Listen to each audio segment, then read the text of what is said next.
បាទគោរពជំរាបសួរបងប្អូនអតិថិជនទាំងអស់គ្នាខ្ញុំមានវិឡាភ្លុះមួយកន្លែងចម្ងាយ200ម៉ែត្រពីខាងផ្សារបុកកន្លាញ់ទេនៅខាងក្រោយផ្សារបុកកន្លាញ់តែម្ដងយើងនៅលើផ្លូវ8ម៉ែត្រ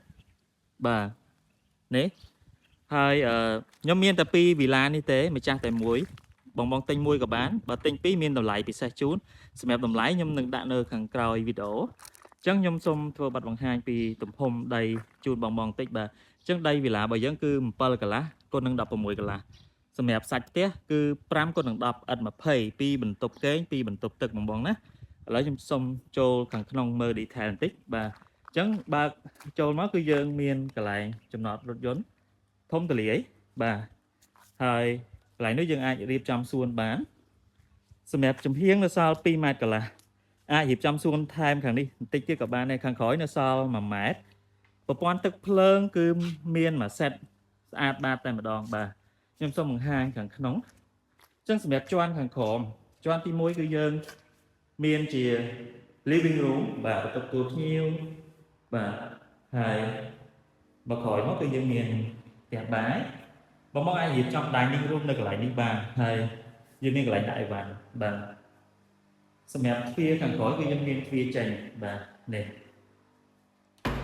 ខាងក្រោយខ្ញុំសូមឡើងទៅលើខាងក្រោមទៅបាទ